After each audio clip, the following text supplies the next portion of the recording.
Hey everyone, and welcome back to another edition of the Roundup, where we've got quite a lot to talk about indeed, because there's news from all three of the big console people. We also have Epic versus Apple legal drama continuing to happen. We've got an update on the rumored Warner Brothers game sale, as well as news on the new Nvidia cars, which are pretty damn hype, the Fall Guys stuff, the Avengers actually record-breaking stuff, and all of that crazy Skullgirls drama, and a few other things as well. There's so much to talk about. Now, one thing, we're on our way to 250k, and we're actually midway through staffing up so that we can bring you more content and better content. So, that sub button sure is appreciated, especially with, just how hard it is for you guys to actually get news via a website that consistently jumbles everything up into the algorithm. Sure doesn't make it handy. But okay, with that said, let's get going, let's get into the news. We've got a rather spicy corporate report from Sony that actually gives us a pretty good insight into what they've got planned. Basically, right, the report emphasized that they think their strength is in first-party IP, and that they are still open to more developer buyouts to basically grow PlayStation Studios. Of course, Insomniac Games was their 14th acquisition back in August 2019, and it's not much of a surprise. It basically is the only thing they've got going, and on that, they said that yes, they plan to accelerate the rollout of their first-party offerings, basically saying that they want more frequent and higher quality exclusives, and that that's going to be the key to their success. And as such, they'll make proactive investments in that area. And really, to anybody that I think has got a brain and looks at the industry, that's obvious, right? Microsoft are there for value, Sony are in there for your big AAA blockbuster experiences that are super high quality, and I think that's basically what's going to continue. I think what's more interesting this time, though, is that instead of a Microsoft that's constantly playing catch-up to the quality of Sony, instead we've got a Microsoft that's competing by trying to give people better value. So overall, it's just interesting seeing the industry sort of develop there, and hey, it's both of them doubling down on the strengths. Ultimately, I think that's probably pretty good for consumers, other than, of course, the exclusivity angle with the PlayStation advantages, which is a part of this strategy where Sony literally they do just pay so that you don't have something on your PC or your Xbox, which obviously sucks. Now, moving on, PC. Sony actually see us PC people as key competition, right? They've said they want to explore the possibility of more PC ports and exclusives, and that's basically just as a means to, of course, promote more growth and active users, retention, and general profitability. But it really is that this report actually highlights PC gaming as a main threat level of competition to the PlayStation. So I think with that, it makes a lot of sense that they finally want to move into the PC space in an earnest enough way. Then finally, there is a bit of a weird thing where Ubisoft might have put their foot in their mouth regarding PS5 backwards compatibility. Basically, right, what happened is a support FAQ, it offhandedly mentioned that basically there would not be any backwards compatibility beyond just a few select PS4 games. So essentially a very case-by-case basis. Now, the thing is, this has not formally been announced. It's been kind of danced around, but there has been a widespread sort of hope and belief that the PS5 will have generational backwards compatibility with the PS1, 2, and 3 as well. And, if that's something people have been wanting, well, certainly this Ubisoft FAQ would dash any hopes there if it's going to be select PS4 only. Now, the thing is, Ubi quickly removed that wording, but there was no reason given for that. Presumably, Sony are a bit pissed at the situation, but they've not commented. So, still, that is something that is in limbo. Next up, some embarrassing news. It's kind of funny. So, of course, what's happening with Halo? Well, Monster Energy, right? Because it's all about brand deals and promotions. That's what we care about. As tiresome as it is, basically, there was a planned promo between Monster Energy and Halo Infinite, which kind of sucks for Monster because Halo Infinite's not going to be coming out. Well, at least for a while yet, of course, with its delay. Well, what's going to happen is, if you buy your cans of Monster, you will still get your XP boost, it's just you'll have to wait, so you'll be able to bank them up. Now, the maximum amount that one player can bank is 60 hours of double XP, and that does mean you'll have to limit yourself to 120 cans of Monster Energy. In fairness, given the rates of boomer juice consumption between myself and Matt in the office, we might get sorted out pretty easily there.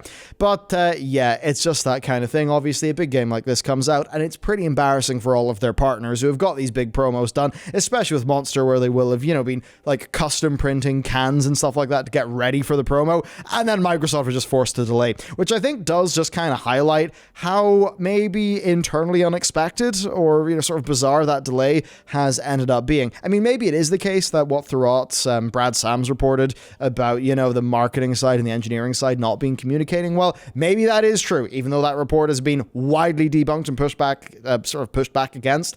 I mean, if we've got these big things going on, and at the same time, the game's clearly not in a good state, yeah, you do sort of wonder. And then, of course, by the way, also, you can get your Halo Infinite Snapchat filter along with your monster packs. So you can do that, I suppose. Next, Xbox is also going to be doing Tokyo Game Show, but there's going to be no next-gen news, and it's basically just a part of their plan to do better in the Japanese market, which is a market they have been clobbered in. They've got, no market penetration, so I guess they're trying now. And also, Project Lockhart, also known as the Xbox Series S, the cheaper next-gen console, has leaked again, this time via an official Game Pass code sheet. So a thing printed by Microsoft. Have they announced it yet? No. Is it just on their marketing materials and things they're sending out? Yes. What's going on? That is so damn bizarre. Hard to tell, but yeah, the Series S almost certainly does exist. We're just waiting for the announcement. And with all this next-gen stuff, I think a lot of us PC people are kind of sitting back thinking where's our exciting thing to talk about? And the good news is, Nvidia have kind of got you covered, because they unveiled the RTX 30 series GPUs, and what they're calling the greatest generational leap in the company's history. And as an owner of a 2080, yeah, I feel great about my purchase. That was very sensible. So the series is made up of the flagship 3080, $700. Then there's the 3070, which is $500, which seems insane for value. And then there is, of course, the 3090, which is $1,500. But that's supposedly capable of 8K 60 FPS. Which is bonkers, and something people don't really need. Think something they especially don't need, because Nvidia DLSS 2.0 basically means you can run 1080p upscale to 1440 or 4K, and it will look very good, and also run better, because DLSS is basically a bit insane.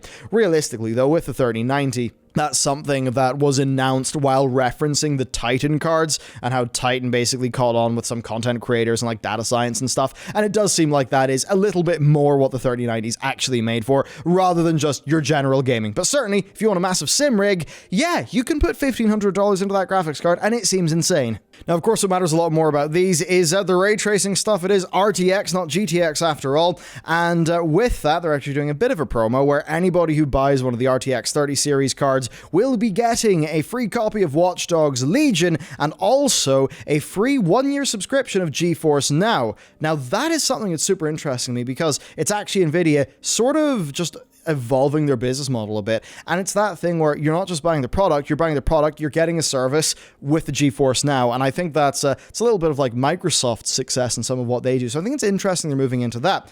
Now, as for the ray tracing, it basically just seems like Ampere is, a more refined architecture, so your ray tracing performance is seemingly significantly up from the previous series, which again, as a 2080 owner, is a bit sad for me, but hey, it is pretty cool seeing technology move forward, and it does seem like the leap here is genuinely pretty big, and that $500 card seems like it basically will just have everybody in a good state for a long time.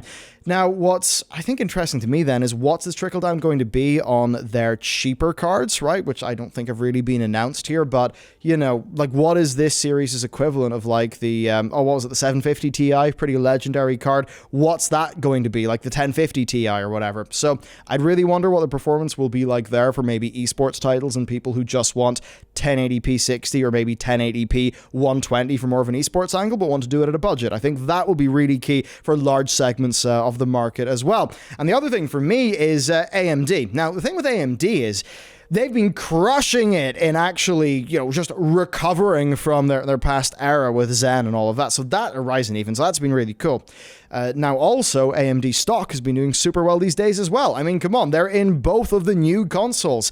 Where AMD has really struggled, though, is in the graphics department, right? There were select reasons why maybe if you're a content creator in Premiere Pro and you wanted a lot of VRAM, you could get a Radeon 7, but man, for day-to-day gaming, they have really been struggling to compete. And now it seems like with how much of a leap this series is over AMD, it does seem like Nvidia could be solidifying their position there. Now, if that's going to be successful, I just have to wonder, what is the Radeon team at AMD actually going to be able to do to come back at this? It's hard to tell. I'm not feeling good for them, to be honest with you. But that said, the rest of AMD is doing very well, so they will be fine. All right, Apple versus Epic. So basically, the latest development there is that Apple did just go ahead and terminate the Epic Games developer account on the App Store. And that just means Epic can no longer submit new apps or updates or anything like that. And it also means that Epic titles like Battle Breakers have also been removed from the marketplace. And Apple, of course, made a statement outlining that they were disappointed that they had to terminate the account. And Tim Sweeney responded that Apple's statement wasn't forthright and they didn't have to terminate the account, that indeed they did choose to. Ultimately there, I mean, yes, Tim, they did decide to do that, but you also did knowingly break their policies, and you kind of made a point of how you broke their policies. So I feel like they're perfectly within their rights to do so. But it is, of course, that thing, right? How do how does somebody protest a law that they maybe disagree with? Now, I know it's not it's sort of a different context, but yeah, what can Epic do there? If they actually believe so strongly in this that they really do just want to completely fight it out, yeah, they're going to have to just pull themselves out of the marketplace by forcing Apple to do it because, I mean, what do? You either break the rules and get the boot, or you proactively remove yourself from the marketplace to make a statement. I think Epic know it's way more spicy that instead of them saying, no, we refuse iOS, we're out of here, instead of them doing that, what can they do? They can get Apple to kick them out, and then that will look better for them in terms of PR, and of course in actually empowering their audience and getting their audience riled up about the issue, which is what they've done with Free Fortnite. Certainly, it's a bit of a messy situation. It was quite funny even seeing like Ridley Scott comment on the situation because of course they parodied his ad where he didn't really seem to buy it but thought it was a pretty good little parody, so bit of a weird situation. Overall though, that's basically where this story is for now. We're going to have to wait until the legal gears start to move to really have more stuff going on here, I think, and as we all know, the legal gears are not particularly well lubed up and they do take a long time to actually move, so might be a while before we get meaningful updates here. Next up, Nintendo are in hot water because they're just doing something very bizarre. Now, there is good news here. It's the 35th anniversary of Mario, and there's a lot of stuff happening. I mean, the big announcement is Super Mario 3D All-Stars. That is a Switch collection of Mario 64, Sunshine, and Galaxy. I mean, wow, what a lot of video game. But here's the rub. It's a limited release. Now, it's a time-limited release, both physical and digital, where it's going to be available from September 18th to March 31st, and then, I don't know, poof, it's gone. What? In what universe does it make sense to make this compilation of games and put it out in the market and then just say, yeah, we're only going to sell this for 6 months? What's going on? I mean, is it this sort of situation they wanted to be very limited physical and really try to like shift it digital and use that scarcity to get people to just jump into that game very rapidly? Is that what they want to do? Like, hey, if you don't buy it by March 31st, it's gone forever, so you got to get it now. And this is the definitive edition of all the 3D Mario games. Is that their plan? I mean, if it is, then you can see how it works, but you can also see how it's going to make people very angry and also asking for piracy. I mean, is an average user not going to see this? Maybe not an average user, a more technically literate user is going to see this and think, okay, cool. How about I just emulate each one of these on PC and have a better time? And also get all those cool custom ROM hacks and, crazy things that you see, the Mario speedrunning community do. They're just going to do that. What's going on here? Nintendo are obviously being widely criticized on this. And another part of that is Super Mario 35. It's a Tetris 99-like Battle Royale version of the original Super Mario Brothers. And it looks suspiciously like that fan-made Super Mario Brothers Battle Royale that Nintendo also nuked. I have to wonder if Nintendo nuked it because doing that game was their plan, or if they saw it, thought it was a good idea, nuked it, and then made it themselves to release here. But of course the thing is, it's also only available until the end of next March. Very strange. So either Nintendo have got like big plans for next April or something like that, or like the pandemic may risk, the Mario celebrations bleeding over into like, I guess, the Zelda 35th anniversary next year, and maybe if that's going to be a thing, they're going to do something similar, right? Maybe that's what their plan is. They want to have 1 year of big hype, get everybody into this time-limited Mario thing, make a whole bunch of money, and then do the same thing, rinse it again for Zelda the next year. Maybe that's their plan. But it is a bit weird. Now, in terms of other announcements, there was a rumored Switch version of Super Mario 3D World that's going to be releasing in February. That was confirmed. And also, the one that's genuinely cool, there's a version of Mario Kart that's played in real life via an RC car where the RC cars have got cameras, and then you actually make the circuit on like your living room floor, but then you actually play it on your TV. So it's kind of bringing all that technology together. And as much as this has been a bit of a, oh my god, Nintendo, you are so Nintendo sometimes segment, I guess a part of Nintendo being very Nintendo is sometimes they just do cool shit. Like Labo is really cool. Doing this with, with like Mario Kart, that's really cool. Some of the like really cool stuff they've squeezed out of the just the various different sensors they've got in the Joy-Cons. It's like genuinely really creative and innovative. It's just funny, we're talking about this great stuff and innovation while at the same time they're doing these weird arbitrary time limits. It's just very bizarre.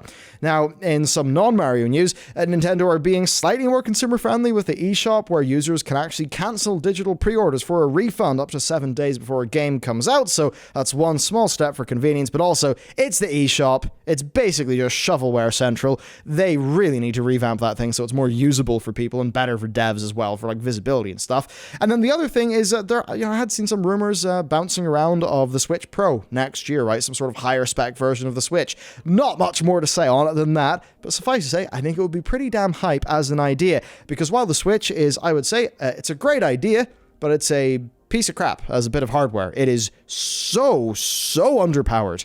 I mean, I could get into that for a very long time, but suffice to say, a Switch that could get a little bit better graphical performance, which, I mean, certainly if you look at what it's able to do is really impressive, right? From like some of the optimization efforts like with Doom that people do in Nintendo first parties, but the actual raw hardware devs are working with there is so bad and so old, and it was out of date when the Switch actually came out. So yes, something new there, something better maybe for a market of people who are more okay to spend $350, $400 or something like that on a console because they're really hardcore sort of gamer types. I'd be more interested in that. If I had a Switch that I could actually dock and get really good performance in games, then I'd be more likely to buy that Switch and also buy a Pro controller so I could have that type of Nintendo experience with the performance and the graphical quality that I would expect, from a modern gaming system. So hopefully they actually do that. Next up, WB Games. It is apparently no longer for sale. This was the big thing that was bouncing around, where basically there were big rumors that Warner Bros. Games were being sold off by AT&T for a tidy $4 billion in basically debt-clearing money. But according to a new report by Bloomberg, well, basically it's just claiming that AT&T have actually since deemed the gaming division, quote, too valuable to unload. And while the sale actually did attract interest from major parties, AT&T reportedly, quote, balked given the business's growth potential. Which does make sense. Video games, big business. And of course, you got the recent announcement of Gotham Knights, Suicide Squad, and as much as Gotham Knights, people were very excited about it, and then they saw damage numbers in the gameplay video, and then they downliked it a bit, or disliked it, downliked it, downclicked it, whatever words. There's still obviously incredible revenue earning potential there, and probably the right move for them to make, though certainly, I imagine likes of EA, Activision, Blizzard, whoever was thinking of purchasing that is probably a bit pissed off, because they certainly would have got a lot of diversification in their portfolio by slurping up all of those studios and all of that IP. Anyhow, that's that story. Let's move on. Another entry in the saga of No Boys, where, so we reported the staff exodus from the Skullgirls developer Lab Zero Games, with many people resigning in protest over the alleged misconduct of the owner, Mike Z. Well, what's happened since is Kotaku reported that that wave of resignations left the studio with 11 employees. And they are now also all laid off. Not quit of their own accord, laid off. And that's according to an animator, Jonathan Kim, who is one of the people who resigned in August. Now, basically, Mike Z told Kotaku that the studio was unable to pay staff salaries, but that he was, quote, exploring all funding options that may allow people to return to work. That's basically all we know. Now, what I would say here is we got to think about cash flow, and we got to think about burn rates. What happens when a bunch of your staff leaves? Here's the thing. They quit. That means they don't get severance. They only get severance if, they're being removed by the company, right? So these staff quit, okay? Now, what's that going to mean? It's going to mean your burn rate on a monthly basis has gone down because you've got less payroll to do. So in a universe where a whole bunch of staff quit and your payroll expenses then go down, how do you run out of money faster? I've got to wonder. Did funding fall through? I'm not entirely aware of whether they had publishing stuff going on or just whatever their financial arrangements were, but certainly that screams to me of a situation where a bunch of bad things happened, a bunch of staff quit, maybe investors got cold feet, got a bit worried about the situation and pulled their money out. I mean, where else would the money go? Because you have to assume that 3 months ago, they had a decent business plan, decent cash flow, reasonable burn rate, and now that's all disappeared. So whatever's going on, it's not good. And it's also pretty sad because Skullgirls was fantastic, gorgeously animated. My God, those animation staff are so strong over there.